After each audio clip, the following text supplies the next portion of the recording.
ফজর পড়া হলো না,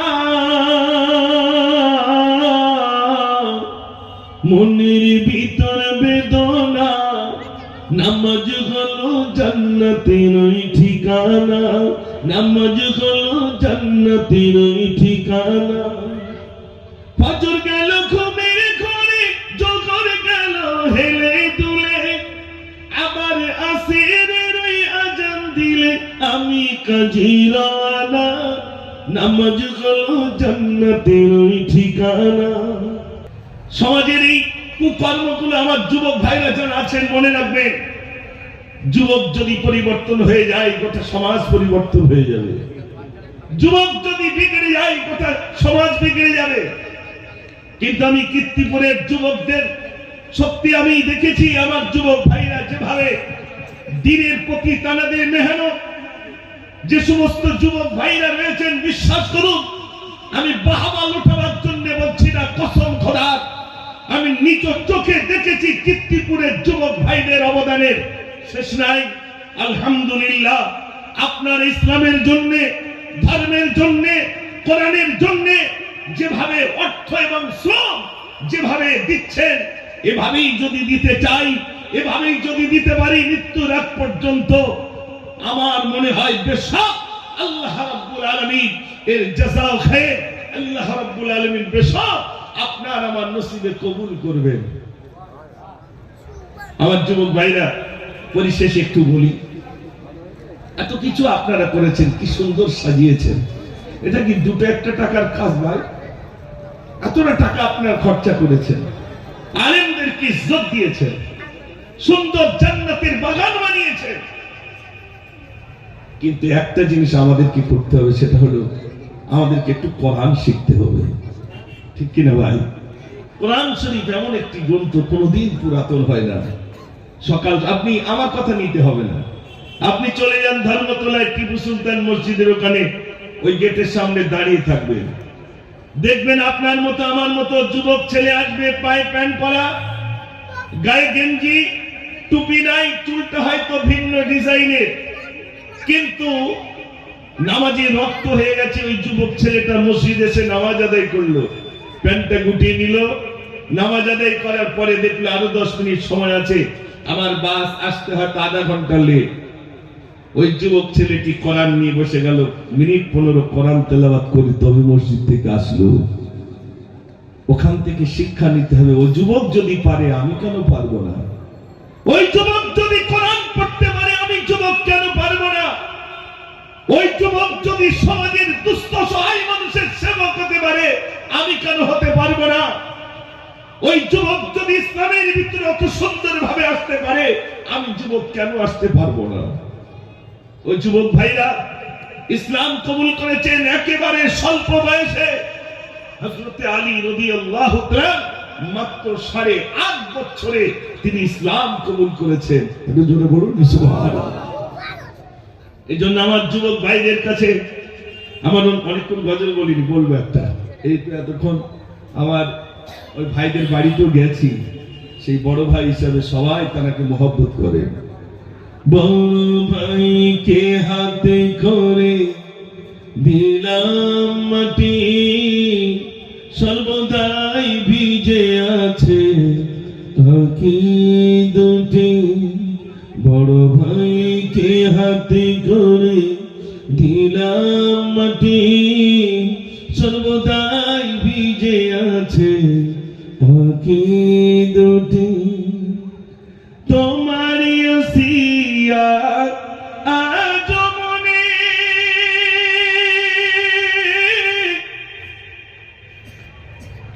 এরকম ভাবে আসলে কটা গজল মুখস্থ রাখবো ভাই।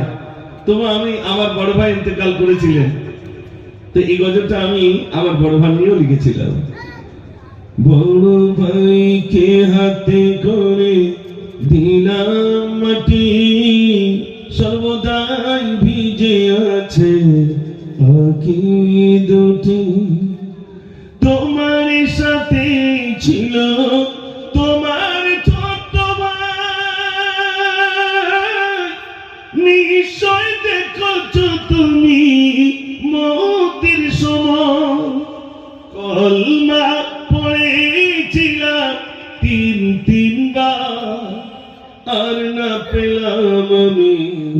মোর বড়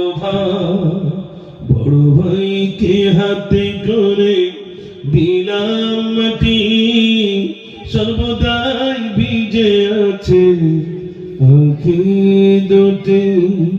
বড় ভাইকে হাতে করে দিলাম মাটি, সর্বদাই ভিজে আছে আঁখি দুটি।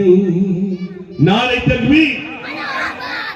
আলহামদুলিল্লাহ, আমার অনেক ভাই উপস্থিত হয়েছে, খুব ভালো লাগছে আলহামদুলিল্লাহ। আমার পরেই তো ফুরফুরা শরীফ থেকে আমার পীরজাদা সাফিরি হুজুর, তিনি আপনাদের মাঝে উপস্থিত হবেন আলহামদুলিল্লাহ, আলোচনাও রাখবেন। আমার আলোচনায় কি কষ্ট পাচ্ছেন ভাই? মাশাআল্লাহ। আমি আপনাদের কাছে এই যে জলসা এবং গজল বলি, আপনারা আমাকে একটা অর্থ দেন। চৈতন্যের দিকে তো আমি হেদায়েতুল্লাহ বলেছি একবার নিয়ে যাবেন না, দেন অন্তত দেখে আসুক। আমি অর্থগুলো নিয়ে আলহামদুলিল্লাহ, আমার একদম পাড়াটা আমার হিন্দু ভাইদের মানে ঘরের ভিতরে বললে ভুল হবে না, চতুর্ধারে আমার কাকারা। আমার মাদ্রাসার জলসা হলে দুটো প্যান্ডেল করতে হয়, একটা কাকাদের জন্য একটা আমাদের জন্য। এবং সব থেকে বড় জিনিস দেখেন, আমি সম্প্রীতির গজলগুলো কেন লিখেছিলাম, এগুলো দেখে একই পুকুরে আমরা স্নান করি, আমাদের কোনো সমস্যা নাই। আমাদের গ্রামের একটা বাউন মশাই আছেন, আমাকে প্রচুর ভালোবাসেন। যখনই রাস্তা দিয়ে আসি, আজ কোন দিকে দাওয়াত আছে, আমি বলি আজ অমুক দিকে দাওয়াত। তিনি প্রতি বছর আসেন, এসে বলেন আমি একটা কোরআন শরীফ দান করবো। বাউন মশাই, আলহামদুলিল্লাহ, আমরা এত মিল্লাত আর মহব্বত, একই সঙ্গে আমরা বসবাস। এই জন্যই তো আমি গজলগুলো লিখেছিলাম। ভারতবাসী ভারতবাসী ভারতবাসী গো, ভারতবাসী ভারতবাসী ভারতবাসী ভারতবাসী ভারতবাসী গো, ভারতবাসী ভারতবাসী ভারতবাসী গো, ভারতবাসী ভারতবাসী ভারতবাসী গো, ভারতবাসী ভারতবাসী ভারতবাসী গো। সম্প্রীতির পতাকা আজি আমরা তুলিব, আমরা তুলিব, আমরা তুলিব। ভারতবাসী ভারতবাসী ভারতবাসী গো, ভারতবাসী ভারতবাসী ভারতবাসী গো। ক্ষুদিরামের আশফাকুল্লাহর বলিদানের দেশ, রবীন্দ্রনাথের নজরুলের জন্মভূমির দেশ। ক্ষুদিরামের আশফাকুল্লাহর বলিদানের দেশ, রবীন্দ্রনাথের নজরুলের জন্মভূমির দেশ। সাম্প্রদায়িক শিকলখানি ছিঁড়ে ফেলিব, ছিঁড়ে ফেলিব, ছিঁড়ে ফেলিব। ভারতবাসী ভারতবাসী ভারতবাসী গো, ভারতবাসী ভারতবাসী ভারতবাসী গো। একদিকে 3 মন্দির আছে, থাকবে যে মসজিদ, মন্দির 3 ঘন্টা বাজে শুনবো যে তাকবীর। একদিকে 3 মন্দির আছে, থাকবে যে মসজিদ, মন্দির 3 ঘন্টা বাজে শুনবো যে তাকবীর। মুখানে বারত করতে আছি, শপথ নেব, শপথ নেব, শপথ নেব। ভারতবাসী ভারতবাসী ভারতবাসী গো, ভারতবাসী ভারতবাসী ভারতবাসী গো। নারে তাকবীর। এ ছিল আমার সম্প্রীতির কবিতা, একটা নয় আলহামদুলিল্লাহ, আল্লাহ লেখার সুযোগ দিয়েছে। আমি আপনাদের কাছে বলবো, সোনার ভাইরা বাবাজিরা, কখনোই বাজে কমেন্ট ফেসবুকে করবেন না, কোনো বাজে কমেন্ট না। আপনার ওই বাজে কমেন্টকে কেন্দ্র করে উত্তাল বেঁধে যাবে, ঠিক কিনা ভাই? অনুরোধ করছি সকলের কাছে, পরিস্থিতি বড় ভয়াবহ, আমাকে সংযত হয়ে থাকতে হবে। মুসলমান যখন ভিন্ন দলে বিভক্ত হবে,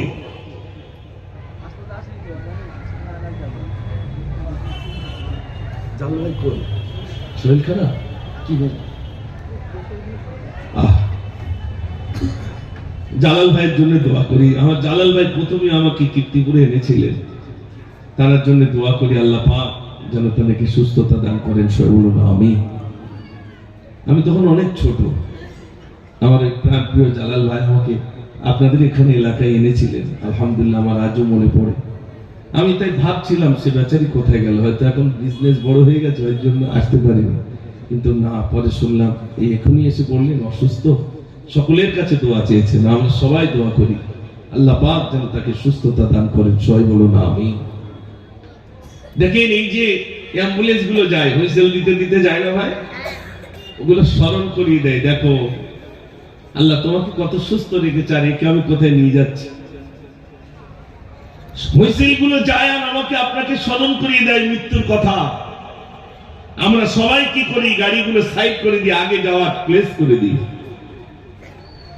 নীলরতনের দিকে দেখেন, পিসির দিকে দেখেন, আরজি কলের দিকে তাকান, একটা বেড খালি নাই। আল্লাহ যদি মনে করতেন আমাকে আপনাকে অসুস্থ করে ওই বেডে শোয়াতে পারতেন, কিন্তু আল্লাহর বড় দয়া, আল্লাহ আমাকে আপনাকে সুস্থ রেখেছেন, ভালো রেখেছেন। আল্লাহ শুকরিয়া আদায় করে করে শেষ করা যাবে না।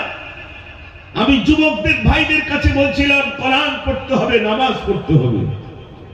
আমি একটা গজলের ভিতর লিখেছিলাম ফজর জোহর আসর চলে গেল, ভাবছি মাগরিবের নামাজটা একদম কীর্তিপুর বাজার কি পড়বো। এখন এমন সময় মুয়াজ্জিন আযান দিচ্ছে, আল্লাহু আকবার আল্লাহু আকবার। মুয়াজ্জিন আযান দিচ্ছে, প্রথম কি বলছে শুনেন, মাগরিবের ওই আযান শুনি চা খেতে ওই বসি আমি, সবাই ওযু করে যায় যে দেখি আমার নামাজ হলো না, নামাজ হলো জান্নাতের ওই ঠিকানা। চার দোকানদার যদিও হিন্দু ভাই, তিনি বলছেন এই তোমরা সব মসজিদ যাচ্ছে তা তুমি যাবে না? তখন উনি বলছে আর ওযু নেই। হিন্দু ভাই বলতে কি জানি ওযু কি জিনিস আমি জানি না, তো আযান দিবি সব যায়, তাই তোমার বলছি যাও। হিন্দু ভাইটা স্মরণ করে দিচ্ছে এই জন্য যে মসজিদের সঙ্গে যারা সম্পর্ক রেখেছে সব আদর্শবান, সব চরিত্রবান। এই বেটাও যদি যায় মসজিদে, এও আদর্শবান হয়ে যাবে। একটু জোরে বলুন না সুবহানাল্লাহ। স্মরণ করে দিচ্ছে, যেতে পারছি না। তা আমি লিখেছিলাম, ভাবছি এশার নামাজ তো বাড়ি গিয়ে পড়বই। এশার আযান দিলে পরে ভাবি পড়ব নামাজ ঘরে গিয়ে, বিবি বাচ্চাকে দেই কোলে তুলি, বিবির কাজই ফরায় না, নামাজ হলো জান্নাতের ওই ঠিকানা, নামাজ হলো জান্নাতের ওই ঠিকানা। কবি লিখেছেন, এমন ভাবে দিন কাটিলে কবরেতে কি বলিবে, বলি ও মুজাফফর তুমি যেন নামাজ পড়া ছেড়ো না, নামাজ হলো জান্নাতের ওই ঠিকানা, নামাজ হলো জান্নাতের ওই ঠিকানা। নারী তাকবীর।